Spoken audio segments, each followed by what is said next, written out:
Andrew Colvett joins me now, executive producer of the Charlie Kirk Show and Charlie's friend for more than 8 years. Andrew, our sympathies to you and to everybody at Turning Point and in the Charlie Kirk Show team. I know you're like a family, and obviously this is a deep, tremendous loss for all of you. So welcome.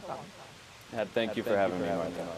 Tell me a little bit about how this came together today to do the show at the White House in the vice presidential office, and who joined Vice President Vance, and how all of this came together. Yeah, it was the vice president's idea.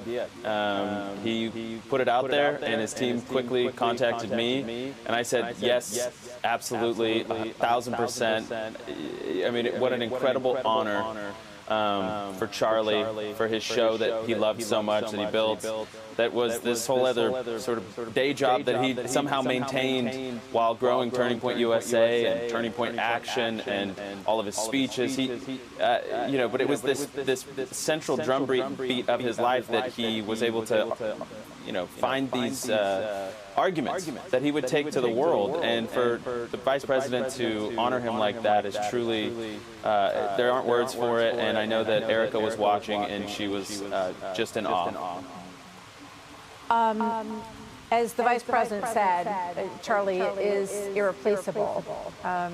His personality, his energy, his passion for what he did. And so what is the plan going forward, Andrew?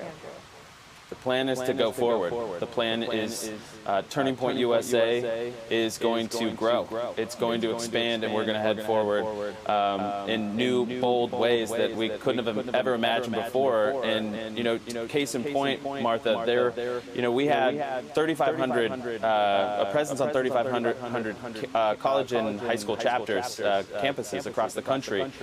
In just the last couple of days, we've gotten over 37,000 new applications to start TPUSA chapters. And that's the real testament to what Charlie meant to this country and to young people, is how much in the wake of this terrible tragedy that they want to be involved, they want to do more, they know it's their time now to step up. I think that's incredible. Just repeat those numbers, Andrew, because this is what Erica Kirk was referring to when she talks about what has been unleashed. And I see, we heard RFK Jr. yesterday talk about how his niece, who was heading off to Europe for a semester of college, brought her Bible and said, I want to live like Charlie Kirk. I mean, that's extraordinary. I think there's something very big happening here and happening in this country in response to this. And I think a lot of young people understood it all along. But talk to us about how does that growth, what does it look like, and who will be in charge of the organization now?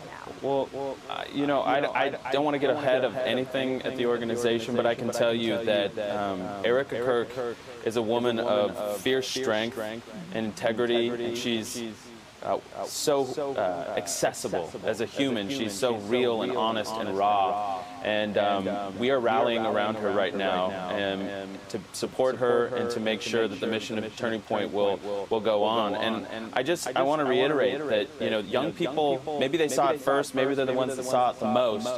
But a friend of mine put it to me this way, that two people could say the same thing, and one of them was Charlie Kirk, and the way Charlie said it would go around the world, and it would cause ripples around the world and in people's hearts, because he was true on the inside, because he had integrity, because his faith was so real on the inside, and he was not a revolutionary. He wanted revival. He wanted thriving families. He wanted America to thrive. He wanted people to go back to church. And there is something really big happening right now. And I could hear it in the vice president's voice as he addressed the nation, addressed Charlie's audience. His heart aches, but his heart aches because we lost somebody truly, truly great. And I just don't believe that all of what Charlie said to the world, that won't come to naught. It will grow, it will blossom, it will spread, and it will ignite a fire in people's hearts the more that they hear it. I think you're right about that. Here's another bit of Vice President Vance hosting Charlie Kirk show today. Watch. We have to make sure that the killer is brought to justice, and importantly, we have to talk about this incredibly destructive movement of left-wing extremism that has grown up over the last few years. Real unity that can only come when we tell the truth, and everybody knows that they can speak their mind about the issues of the day without being cut down by a murderer's gun. Your thoughts on that, Andrew? Yeah, I mean, you know, we do want unity, but one of the last things that Charlie actually texted to Stephen Miller here at the White House, and he said it on the show today when he was a guest. He said, the last text Charlie sent me was about we have to end and root out these groups that are fomenting violence. And I think that's so well put by the Vice President, because yes, of course we want unity, but we also have to be realists. We have to be pragmatists, that there is no unity if we are forced to be the ones cowering and that they rule over us. We have to rally around the truth, and the truth will set us free. And I think that Charlie is going to encourage us, you know, his memory to go forward, be strong, to not cower, to not be afraid, to not be, you know, that's what acts like this are intended to do, is to make us shrink back and be afraid. And I just love it that everybody is doubling down. We're going into the fire. We're saying no more. We have to find a solution to this, and so God bless Vice President Vance for what he said. God bless Stephen Miller for sharing that story on the show today, and we're behind it 1,000%. Andrew Colbert, thank you.